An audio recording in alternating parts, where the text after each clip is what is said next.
अयोध्या जिले के थाना मवई क्षेत्र के ग्राम बटैया परगना बसौकी में आबादी की भूमि पर विपक्षियों के द्वारा अवैधानिक निर्माण और कब्जा किए जाने का पीड़ित मोहम्मद सईद ने आरोप लगाया है। आरोप है कि हमारे मकान से सटी हुई आबादी की भूमि है। भूमि पर पूर्वजों के समय से घूर लगाने व जानवरों को बांधने आदि के रूप में प्रयोग करते थे। पूर्वजों की मृत्यु के बाद से उस भूमि पर काबिज हुआ। उस भूमि का उपभोग पूर्वजों के समान ही करने लगा। विवादित आबादी की भूमि के पश्चिम एक मकान है और उत्तर व पूर्व दिशा का घर है। विपक्षी व बदमाशी और सपा राजनीतिक पहुंच के कारण आबादी की भूमि पर निर्माण कर लेना चाहते हैं, जिसका भूमि से संबंधित एक सिविल वाद न्यायालय में विचाराधीन है। इस मामले को लेकर पीड़ित ने शिकायती पत्र एसएसपी और जन सुनवाई को दिया। पुलिस के द्वारा काम रुकवाया जाता है, फिर भी विपक्षियों द्वारा निर्माण किया जा रहा है। आरोप है कि विपक्षी जन अपनी सरहंगी के कारण निर्माण करना चाहते हैं। पीड़ित ने कहा, जब विपक्षी जन को निर्माण करने से रोका तो विपक्षी जन आमादा होकर जान से मारने की धमकी देते हैं। यदि विपक्षी जन को कब्जा व निर्माण करने से नहीं रोका गया तो प्रार्थी की सख्त हकतलफी होगी, जिसे भविष्य में पूरा नहीं किया जा सकता। विपक्षी जन को अवैधानिक कब्जा व निर्माण करने से तत्काल रोके जाने की आवश्यकता है। पोस्ट करौंदी है, थाना मवई, जिला अयोध्या है, गांव बटैया का मामला है। ये 2022 में ये दीवानी में केस चल रहा है और हमारे घर के बगल जो हमारा घर बना हुआ है और इसी वजह से आज तक ये लोग वो घर का काम करने नहीं दे रहे।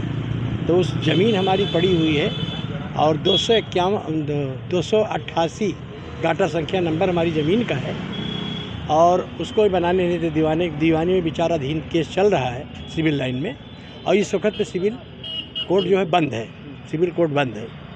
तो वो जबरन जो है वो घर अपना जो खिड़की नहीं थी, कुछ नहीं था, जब उनका दरवाज़ा पश्चिम की तरफ था, ये पूरब की तरफ ज़बरदस्ती दरवाज़ा लगा रहे। पुलिस सहायता देती है। एसपी साहब के यहाँ भी आए थे, हमने यहाँ एप्लीकेशन दिया था। इन्होंने जो भी आदेश किया हो, पुलिस आती है, सहायता देती, आके जैसे ही डांटती फटकारती वो घर के अंदर छुप जाती है और उसका जैसे ही पुलिस चली जाती है वो काम शुरू कर देते हैं। आहिस्ते आहिस्ते आज 90% काम करा चुके। ये कौन लोग? ये ज़मीन हमारी पुश्तैनी है, जो हमारी बगल में ज़मीन है वो पुश्तैनी है और ये ज़मीन जो है ये आबादी की है। हमारा वहाँ घूर गड्ढा लगता था, घूर गड्ढा लगाया जाता था और ये जबरन पूरब की तरफ दरवाज़ा खोल दिया, जबकि जितनी आबादी पहले बटी है सारे दरवाजे जो पश्चिम की तरफ हैं। घर हैं जो इनकी लाइन में जितने घर हैं वो पश्चिम की तरफ दरवाजे हैं। अच्छा, ये कौन? ये हमारे पट्टीदार हैं, ना हमारे ख़ानदान के हैं। ये इनका नाम जुबैर है, बाप का नाम बसीर है। इनकी वो बाहर रहते हैं। इनकी बीबी और इनकी माँ, जुबैर की माँ और इनका जुबैर का एक लड़का है। ये लोग बहुत ज़्यादा गुंडई और दादागिरी करते हैं और ये समाजवादी पार्टी से कुछ इनका मतलब रिलेशन है। उसी वजह से ये कहते हैं करोगे थे और हमारे लड़के को जान से मारने की धमकी भी मिलती है। मतलब भूमाफिया नहीं, मतलब भूमाफिया का मतलब इनको क्या, गांव में कब्जा करते हैं। हाँ, और इनका जो है रिलेशन जो है वो समाजवादी पार्टी से कुछ है।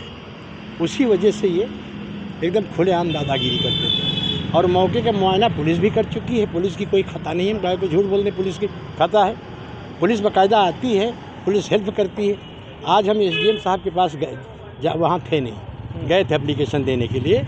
तो वहीं से फिर हमारे वकील साहब ने कहा कि आप एक एप्लीकेशन एसएसपी साहब को दे दो ऑनलाइन। तो हमने ऑनलाइन भी कराया है आज और यहाँ फैज़ाबाद आए थे कि डायरेक्ट उनसे मिलके कुछ बातचीत हो जाए, उनको सामने बता दें अपनी प्रॉब्लम। मगर अब टाइम निकल गया, हम देरी में पहुँचे और तो कुछ बोलना नहीं। पहले इससे पहले याद नहीं, 1 साल पहले या 6 महीना पहले हमने ये एप्लीकेशन दिया है। हाँ, यही लोगों से चलता है। इसमें ज़्यादातर दबंगई कर रहे हैं। जुबैर की बीवी है, उसका नाम फातिमा, उसका लड़का है अब्दुल्ला नाम और उसकी माँ का नाम है समीउन निसा। ये आपने जो ईंटा अभी देखा है कि ईंटा लेके दौड़ रही है, ये हमारे पास वीडियो भी उनकी मौजूद है जो जिस हिसाब से वो गाली देती है, हमको दौड़ती है मारने की और फर्जी मुकदमे में फंसाने की भी बात करती हैं और हमको और हमारे लड़कों को जान से मारने की धमकी भी देती है। प्लस हम ब्लड प्रेशर और हार्ट के मरीज हैं। हमारा लड़का है वो अभी पढ़ता है, तो वो उसके ऊपर भी नज़र रखे हुए हैं। क्या मांग करते हैं? बस यही कि मतलब हम कहीं मिलोगे तो मारेंगे, कहीं मिलोगे तो नहीं, आप की मांग ये है सरकार से, पुलिस प्रशासन से कि हमें इंसाफ मिले और वो जो ज़मीन जो काम चालू है वो काम रोक दिया जाए। जो न्यायालय का फैसला है उस फैसले पे हम तैयार हैं। मोहम्मद सईद, बाप का नाम मोहम्मद रफ़ीक।